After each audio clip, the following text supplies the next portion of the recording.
My name is Allison Craig. I'm 25-year-old. I never thought the people who shared my blood would be the ones to cut me the deepest. Growing up, I believed family meant safety, unconditional love, and trust. I wrapped my identity so tightly around that belief, clinging to the idea that no matter what happened, we would always protect each other. But that illusion shattered the day I learned about the house. It was my grandparents' house, a warm, aging home that smelled like fresh-baked bread and old stories. I spent countless summers there tending to my grandparents when everyone else was too busy. I was the one who stayed by their side when illness slowly stole their strength. I was the one who sat in silence with my grandfather when he could no longer speak and held my grandmother's hand when her memory began to fade. I did it because I loved them, not for any reward. But deep down, I always believed my family saw and valued what I gave. I was wrong. The call came on a Tuesday afternoon. I still remember the way my coffee went cold in my hands as my cousin blurted out the news. "The house sold last week. Didn't you know?" Her voice was flat, like it was just another ordinary update. My heart stopped. "What are you talking about? Nobody told me it was for sale." I could hear my own voice, trembling confusion rising like a tidal wave inside me. She hesitated. "Oh, well, Mom and Uncle Mark handled everything. They thought it was best to sell quickly, to avoid family drama." Family drama. I wanted to laugh. I wanted to scream. I wanted to believe this was some cruel misunderstanding. I called my mother immediately, my fingers shaking as I dialed. When she picked up, her voice was soft, almost rehearsed. She explained they had all agreed, my uncles, my aunts, to sell the house and split the money. They hadn't told me because, in her words, "You've always been too emotional about that place." Too emotional. That house was my home. It held the last memories of the only two people who never made me feel like an afterthought. I felt something inside me break. I was betrayed, not by strangers, but by my own family, the people I trusted most. And what cut me even deeper was how casually they dismissed my connection to that house, like it was just bricks and wood, like I was foolish for caring. I begged for answers. I wanted to know when they met, who signed the papers, why I was the only one left in the dark. Every explanation they gave felt like a knife twisting further into me. "We didn't think you'd be able to handle it. It was just easier this way. We didn't want to burden you." What they really meant was, you didn't matter enough. I spiraled in those first few weeks. I would drive past the house and sit there for hours staring at the for sale sign that was now gone, replaced by signs of new life. Fresh curtains, a new mailbox, children's bikes on the porch. Strangers now lived in what used to be sacred ground for me. I wondered if they knew what was lost there, if they could feel the weight of the memories that clung to those walls. The betrayal consumed me. I couldn't sleep. I couldn't eat. I stopped answering calls. I played every conversation in my head, replaying moments where I blindly trusted them. I had defended these people, excused their flaws, believed their promises. And now all I could see were cracks, places where their true colors had been peeking through all along, but I refused to see them. I realized that betrayal isn't always loud or explosive. Sometimes it's a silent decision made behind closed doors. It's the absence of your name on the list. It's the quiet erasure of your place in the story. What haunted me most wasn't the money. It wasn't even the house itself. It was the deliberate choice to exclude me, to cast me aside as if my role, my memories, my love, they didn't count. I felt like I had been written out of my own family's narrative. Grief hit me in waves.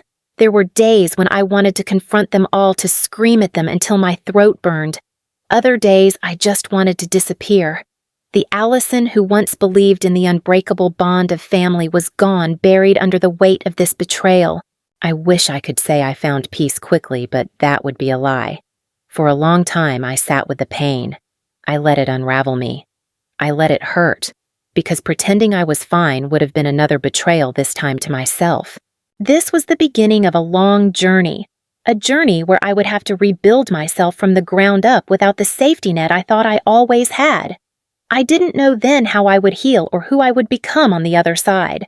But I knew one thing with absolute certainty: I would never let anyone decide my worth again. Not even my family. When the dust settled and the shock wore off, I found myself standing in the middle of an emotional wreckage I didn't know how to clear. The betrayal wasn't just a moment, it became a season of my life. Every day I woke up inside the aftermath, dragging the weight of questions that had no answers. At first, I was desperate to fix it. I called. I texted. I tried to schedule family meetings. I convinced myself this was salvageable, that if I could just make them understand how much this had hurt me, they would regret it. They would apologize. They would make it right. But every attempt I made was met with cold walls and careful deflections. They weren't sorry. They didn't see the damage the way I did. In their minds, it was already over. That realization ripped me apart. I descended into a quiet kind of rage, one that simmered beneath the surface. I stopped trusting my own instincts. I replayed every conversation I'd ever had with them, hunting for the signs I missed, trying to find the moment when I became expendable to them. It's a dangerous place, that mental loop. You can drown there. I started isolating myself, pushing away the few friends who tried to pull me back to solid ground. It wasn't intentional. I just didn't know how to explain the kind of pain that makes you question your own reality. It's not the kind of heartbreak people immediately understand. Losing a boyfriend. People know what to say. Losing a job. They can offer sympathy. But being betrayed by your family, that makes people uncomfortable. They don't know where to place you in their framework. They want you to patch things up, to forgive quickly, to not let it ruin you. But it was already ruining me. I lost myself in anger at first. It was the only thing that made me feel strong, even if it burned everything in its path. I would drive aimlessly for hours, music blaring, gripping the steering wheel like it was the only thing anchoring me to the world. I wanted to scream at them. I wanted them to feel the sting of exclusion the way I did. But they had moved on. I was the only one stuck in that moment. And then somewhere along the way, the anger melted into grief. Grief is a strange beast when it's tied to people who are still alive. It's not the clean-cut grief of funerals and final goodbyes. It's the lingering ache of what could have been the slow suffocation of realizing they're not who you believed they were. I grieved the version of my mother who I thought would always have my back. I grieved the family I imagined I belonged to. I grieved the story I'd written in my head about loyalty, connection, and unconditional love. Losing those illusions was like losing the ground beneath me. Some nights, I would lie awake, staring at the ceiling, consumed by a question that had no satisfying answer. How do you mourn people who still breathe, who still laugh, who still live their lives as if you never mattered? It's an invisible funeral. No one shows up. No one brings flowers. I went through all the stages: denial, anger, bargaining, but I lived in grief for the longest time. There were days when I felt completely numb, moving through my routines like a ghost trapped in someone else's life. I couldn't connect to joy. I couldn't feel hope. It was like I had been hollowed out and no one noticed. I remember sitting in my apartment one evening, lights off, holding a framed photo of all of us from a Christmas long ago. In that photo, we looked happy. But now, even the smiles seemed like a lie. I wanted to throw it across the room to break the glass, but I couldn't bring myself to let it go. That was the hardest part, holding on to something you know has already let go of you. Over time, the grief shaped me into someone different. Not weaker, but harder. More guarded. I started building walls, but not the kind that keep people safe inside, the kind that keep everyone else out. I was terrified of trusting again, of being vulnerable, of handing someone else the power to hurt me like that. I also became obsessed with understanding why. I devoured books about family trauma, betrayal, emotional detachment. I sat in my car listening to therapy podcasts until my battery died. I thought if I could just crack the psychology behind their choices, I could find relief. But the truth is, even the deepest analysis doesn't make the pain vanish. Some scars don't fade. They just become part of the landscape. The betrayal didn't just shake my trust in my family. It shook my trust in myself. I questioned every decision, every relationship. I second-guessed my own worth. If the people who were supposed to love me the most could cast me aside so easily, What did that say about me? Was I really that easy to forget? That question followed me like a shadow, but somewhere buried beneath the weight of the hurt, a small, stubborn voice whispered that I was worth more, that I could survive this, that maybe this devastation was not the end of me. I didn't know it then, but that voice would be the one thing that would lead me out of the darkness. For weeks after the betrayal, I lived in a strange limbo, a place somewhere between denial and fury. I kept telling myself this couldn't be real, that there had to be some explanation waiting just around the corner. Maybe I'd misunderstood. Maybe I'd missed an email or a phone call. Maybe they didn't mean to leave me out. I clung to that hope because accepting the truth meant facing a kind of pain I wasn't ready to hold. I found myself checking my phone obsessively, waiting for a message that would make it all make sense. I played out imaginary conversations in my head where anyone would finally say, "We made a mistake. We should have included you." But that call never came. Instead, silence wrapped itself around me like a second skin. That's when the anger set in. It wasn't a flash-in-the-pan rage, it was slow, steady, and scalding. It lived in me. It walked with me. It painted my entire world in sharp, bitter edges. I remember one night I was driving past my mother's house. The lights were on.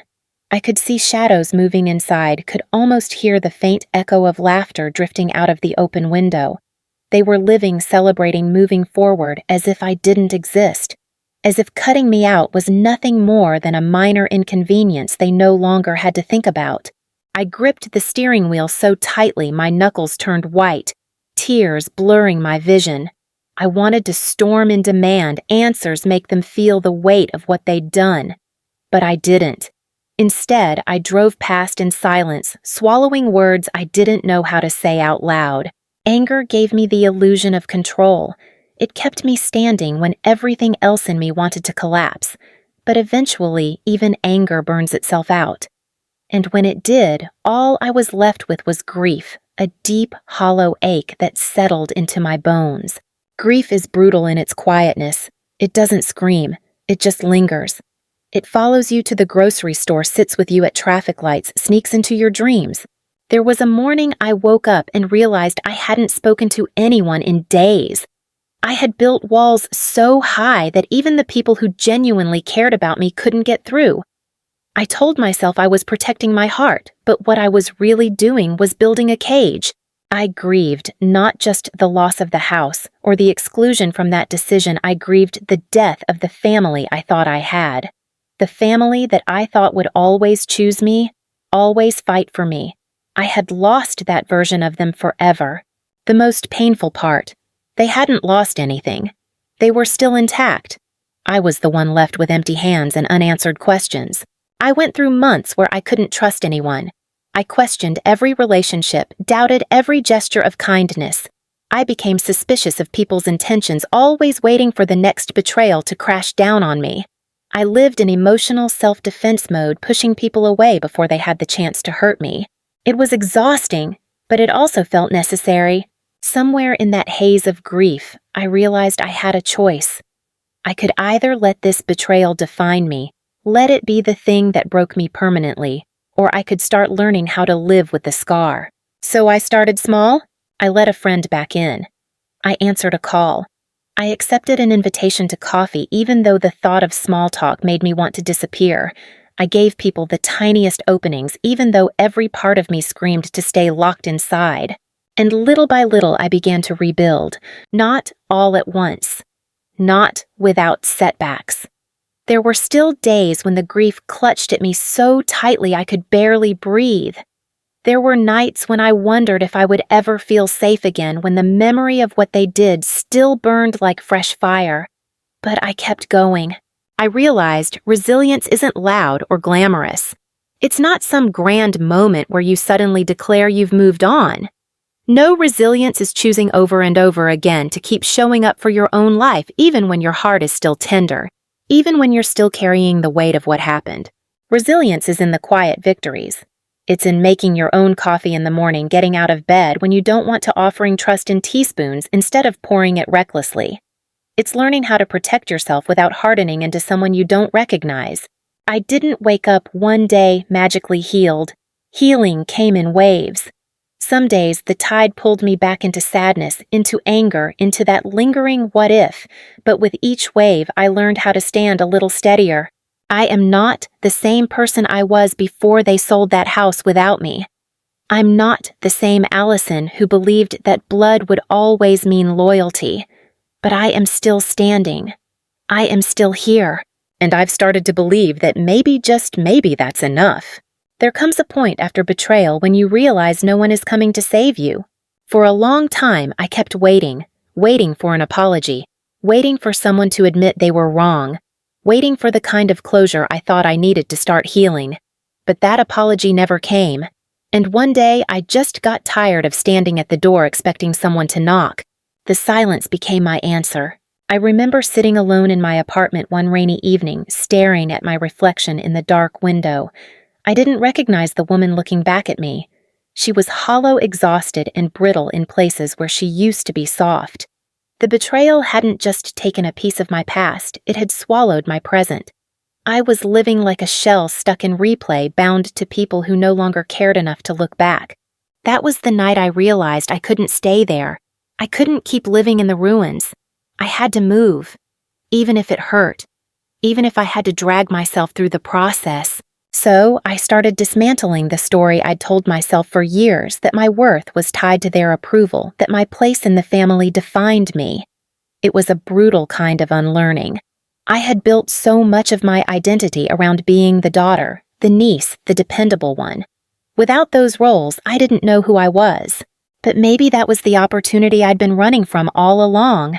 I began doing something I hadn't done in years. I started choosing myself, not in grand sweeping gestures, but in quiet, deliberate ways. I signed up for a pottery class, something I'd always wanted to try, but never made time for. I went on solo hikes, letting nature hold me in ways my family no longer could. I even got a small tattoo on my wrist, a simple tiny compass to remind myself that I was in charge of where I was going now. The more I poured into myself, the more I realized how empty I had been. I had spent so many years giving and proving and bending just to stay included. I never stopped to ask, what do I need? What does Allison want? For the first time, I was building a life that wasn't waiting for anyone else's permission. But moving on wasn't clean or linear. There were days I slipped back into the old pain. Days when I would overhear someone talking about their Sunday family dinners and feel my chest tighten. Moments when I still craved the belonging I'd lost, when I would catch myself scrolling through old family photos, wondering where exactly things had gone so wrong. The grief didn't vanish, it simply softened. It stopped being the air I breathed and became something I carried tucked away, not forgotten, but no longer in control. A big part of my healing came when I started talking to a therapist. I'll admit I was hesitant at first. I thought I could handle this on my own, that I just needed time. But therapy gave me something I didn't know I was missing: language. The words to name what had happened to me. The tools to stop blaming myself. The permission to set boundaries without drowning in guilt. It was in those sessions that I first said out loud, I don't owe them access to me. And the moment the words left my mouth, I felt something loosen inside me. I learned to separate their choices from my worth. I learned that sometimes people don't have the capacity to love you in the way you deserve, and that's not your fault. It's not your job to shrink yourself to fit their comfort. I also started curating who I allowed into my life. I was no longer interested in proximity. I was interested in reciprocity. I wanted people who chose me, who showed up consistently, who made me feel safe. I slowly built a circle, one genuine connection at a time. Trust didn't come easy. I still hesitate. I still flinch sometimes when people get too close emotionally, but I'm learning. I'm learning that I can protect myself without isolating myself, that I can say no without apology, that I can be soft without being unsafe. Reclaiming my identity wasn't about reinventing myself. It was about coming home to who I was before the betrayal taught me to doubt my own worth. It was about remembering the version of me who loved deeply, who laughed loudly, who believed in connection. I've started writing again, journaling mostly. I write letters I'll never send. I write to the younger version of myself, to the woman who thought she had to earn love, to the future me who is still unfolding. And as I write, I feel the layers peeling back, the old stories losing their grip. I used to think surviving the betrayal would be enough, but now I know better. I'm not here just to survive it. I'm here to grow beyond it, to live fully in spite of it, to carve out a life that feels like mine again. And I've realized that the most powerful revenge is not in proving them wrong, it's in proving to myself that I was always enough. There's something people don't tell you about rebuilding after betrayal. It's not just about finding peace. It's about learning how to protect that peace. When I first began piecing myself back together, I assumed trust would eventually return, like a door that would swing open again once enough time had passed. But what I didn't expect was how fiercely I would guard that door, how reluctant I would become to let anyone step through it. The damage my family left behind didn't just teach me to be cautious, it rewired the way I connected to the world. Suddenly, I didn't trust smiles. I questioned kindness. I examined motives like a detective looking for hidden traps. I wanted to believe people were good, but now I needed proof. And honestly, I hated that version of myself. I missed being open. I missed offering trust freely without fear that it would be used as a weapon against me. But every time someone got close, my instincts screamed, "Don't let them in. They'll only leave you bleeding." I spent months in that in-between space, longing for connection, but terrified of being cut open again. There was a turning point, though, and it didn't come through some big, dramatic moment. It came through a quiet realization. If I didn't learn to trust again, I would be building my life on isolation, not on strength. So I began testing the waters slowly, carefully. I reconnected with friends I had pushed away during the darkest parts of my grief. I let them ask questions I used to dodge.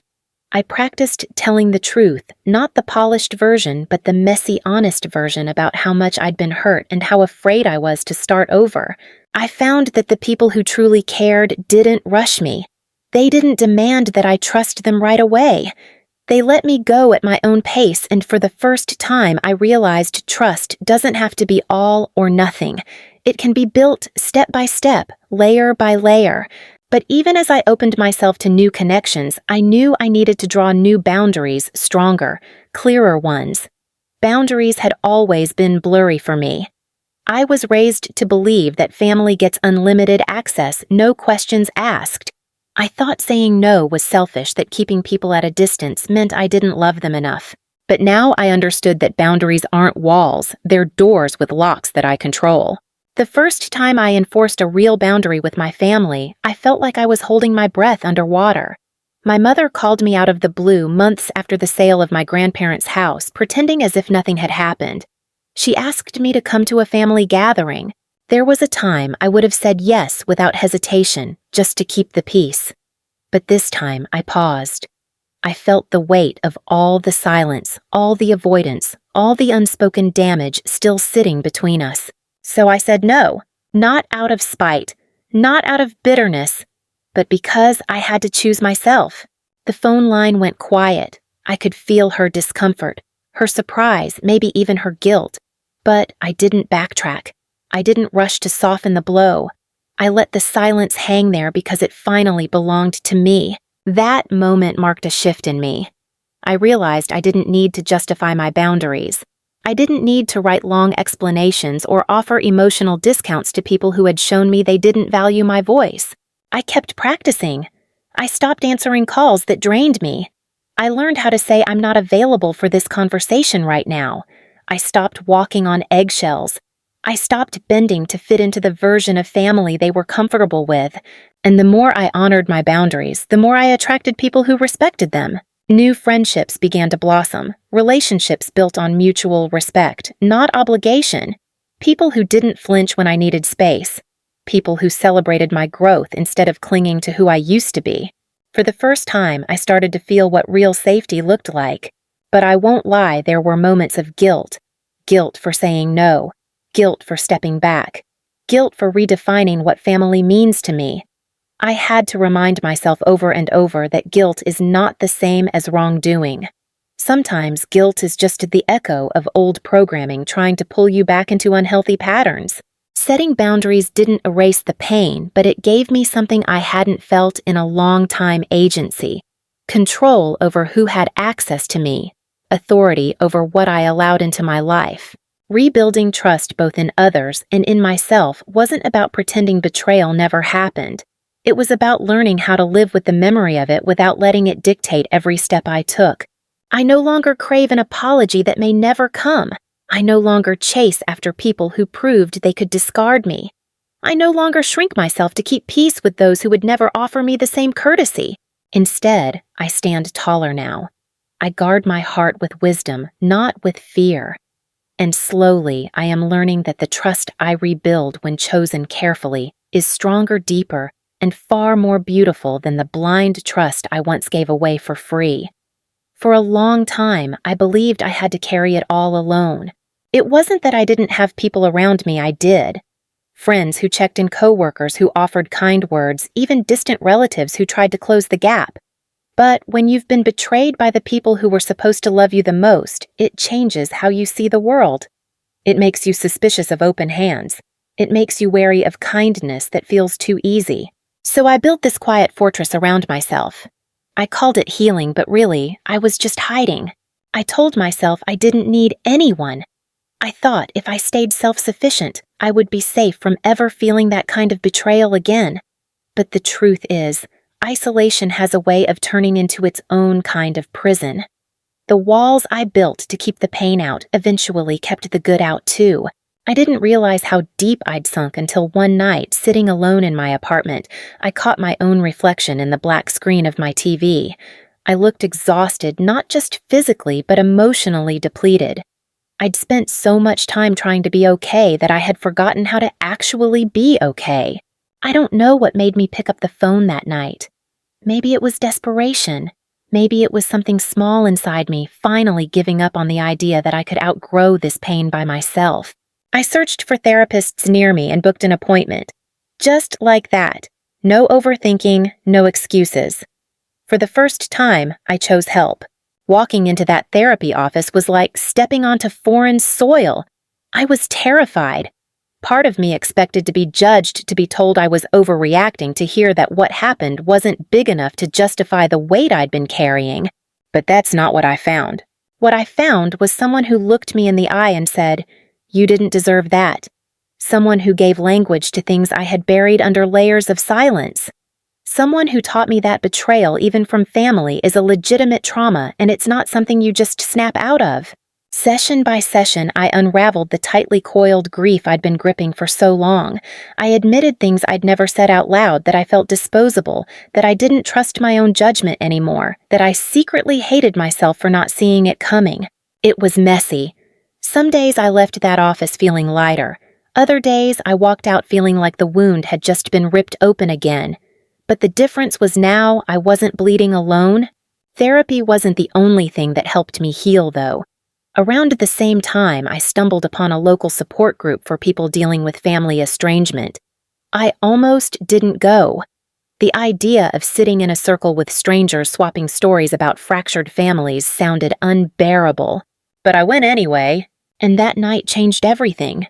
For the first time, I was surrounded by people who didn't flinch when I said my family left me out, people who didn't offer cliches or half-hearted advice, people who knew what it felt like to carry grief for the living. There was something strangely comforting about sitting in that room, listening to stories that echoed my own. Some had been cut off by siblings, some by parents, some by entire branches of their family tree. Their details were different, but the ache was the same. We laughed more than I expected. We cried without apologizing. We gave each other space to be angry, to be broken, to be hopeful. In that circle, I didn't feel like a failure. I didn't feel like the discarded one. I felt seen. That group became a soft place for me to land. Over time, I built friendships there, deep, genuine connections that weren't bound by obligation or shared blood, but by mutual respect and understanding. Slowly, my support system began to grow. I met people outside of that group too. Friends who stayed, friends who asked about my day and actually wanted the answer. Friends who showed up, not just in the good moments, but in the middle of my breakdowns, my cancellations, my ugly, raw days. It turns out you can rebuild a family. You can create one from the ground up. A family of choice. I stopped chasing approval from the people who hurt me. I stopped knocking on locked doors. I stopped begging for scraps of love from people who had already shown me their capacity. Instead, I poured my energy into the people who held space for me, who respected my boundaries, who reminded me that I was worthy of care, not because I earned it, but because I existed. There were moments when I questioned if I was being disloyal by letting go of my biological family. Was I giving up too soon? Was I supposed to keep trying no matter how many times they pushed me out? But the answer I came to over and over again was this: protecting my peace is not disloyalty. Sometimes healing means turning away from the people who caused the harm even if they share your last name. Sometimes healing means finding your people elsewhere. The journey wasn't perfect. I stumbled. I doubted. I grieved all over again. But I kept going. I kept showing up for therapy. I kept sitting in that circle. I kept letting new people in 1 inch at a time. And somewhere along the way, I realized I wasn't just surviving anymore, I was living. I had built something I thought I would never have again, a life where I felt safe, valued, and connected. And the most beautiful part, I didn't have to do it alone. For a long time, the word forgiveness made me flinch. People love to talk about it like it's this magical step you take at the end of the pain, like once you forgive, the weight instantly lifts, the memories soften, and everything resets to peace. But it didn't feel like that to me. Forgiveness felt like surrender. It felt like letting them win. It felt like I was excusing what they did, like I was giving them a pass for excluding me from the one place I had poured my heart into, my grandparents' house. I wasn't ready for that. I told myself they don't deserve my forgiveness. I wore that like armor. I held on to my anger because it made me feel strong, like I was still in control. Anger gave me something to grip when grief tried to pull me under. But here's what no one told me: anger is heavy. It might feel powerful at first, but over time it hardens you. It exhausts you. It starts to define you. And it did. It became a filter I viewed everything through. I couldn't have a conversation about family without feeling the sharp sting of resentment bubbling under my skin. I couldn't hear someone else talk about their parents or their siblings without bitterness rising in my throat. I thought holding on to the anger was punishing them, but the truth is, they didn't even feel it. I was the one carrying it. I was the one still bleeding. The moment that cracked me open came unexpectedly. I was sitting at a park, watching families pass by. A little girl ran to her mother, wrapping her tiny arms around her waist. It was such a simple, pure moment. And instead of feeling warmth, I felt this deep, aching void. I realized I had become someone who couldn't experience other people's joy without being reminded of my own loss. That scared me. I didn't want to live like that anymore. I didn't want my story to be anchored to bitterness forever. But I also knew I couldn't force forgiveness. I didn't want to fake it to rush through it just because it sounded like the healthy thing to do. I needed to find a version of forgiveness that made sense to me. So I started slow. At first, I gave myself permission to feel everything. The rage, the sadness, the numbness. I didn't try to push any of it away. I let the waves come and trusted that they wouldn't drown me. Through therapy, I learned that forgiveness doesn't mean reconnection. It doesn't mean I have to invite them back into my life. It doesn't mean I have to forget what they did. Forgiveness for me meant releasing myself from the grip of their choices. It meant I no longer wanted to give them the power to shape my days, my moods, my future. It meant I was ready to stop living like I was stuck in that one betrayal. I started writing letters to them, not to send, but to let the words out of me. In those letters, I wrote everything I had held back: the hurt, the confusion, the moments I had replayed over and over, searching for where I stopped mattering. Some letters were filled with fire. Others were written through tears. And eventually, one letter surprised me. It was gentle. It didn't excuse them, but it no longer wished them harm. That's when I knew something had shifted. Forgiveness crept in not like a lightning bolt, but like soft rain. Quiet, steady, unavoidable. One day I realized I wasn't angry anymore. I wasn't healed completely. I still had scars. I still had moments when the ache resurfaced. But the anger, the raw, blistering anger was gone. I didn't need them to apologize. I didn't need them to understand. I didn't need them to change. I had changed, and that was enough. I forgave them, not because they asked, not because they deserved it, but because I deserved to live without carrying that poison inside me. It wasn't about freeing them. It was about freeing me. I slowly started telling people that I no longer hated my family. Some were surprised.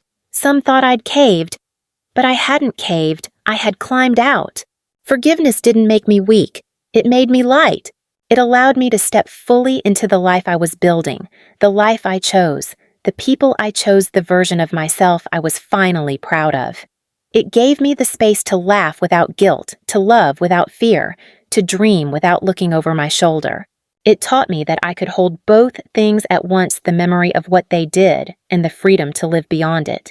I'm not interested in revenge anymore. I'm not chasing their approval. I'm not sitting in the ruins waiting for them to come back. I'm moving forward. And every step I take is proof that sometimes the most powerful closure is the one you give yourself.